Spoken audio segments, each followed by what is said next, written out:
ಅದೇ ತರನಾಗಿ ಶ್ರೀ ಶಿವಾನಂದ ಫಕೀರಪ್ಪ ತಳವಾರ ಸಾಕಿನ ಭಾಗ್ಯವಾಡಿ ಇವರು ಕೂಡ ವೇದಿಕೆಯನ್ನು ಅಲಂಕರಿಸಬೇಕು. ಅದೇ ತರನಾಗಿ ಶ್ರೀ ಶಿವನಪ್ಪ ಆಡಿನ ಸಾಕಿನ ಸುಗನಹಳ್ಳಿ ಇವರು ಕೂಡ ವೇದಿಕೆಯನ್ನು ಅಲಂಕರಿಸಬೇಕು. ಅದೇ ತರನಾಗಿ ಶ್ರೀ ಸುಪುತ್ರಪ್ಪ ಉಪ್ಪಾರ್ ಸಾಕಿನ ಹೊಸಹಳ್ಳಿ ಇವರು ಕೂಡ ವೇದಿಕೆಯನ್ನು ಅಲಂಕರಿಸಬೇಕು.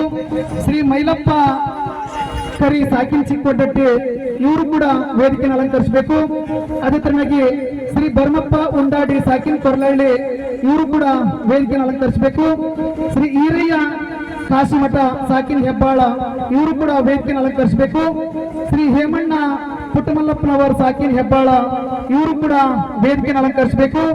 ಶ್ರೀ ಚನ್ನವೀರಯ್ಯ ಹಸಮಿಮಠ ಸಾಕಿನ ಅಲಿಗಿಲವಾಡ ಇವರು ಕೂಡ ವೇದಿಕೆಯನ್ನು ಅಲಂಕರಿಸಬೇಕು. ಶ್ರೀ ರಮೇಶ್ ಲಮಾಣಿ ಸಾಕಿನ ಕೆರಳಿ ತಾಂಡ ಇವರು ಕೂಡ ವೇದಿಕೆಯನ್ನು ಅಲಂಕರಿಸಬೇಕು.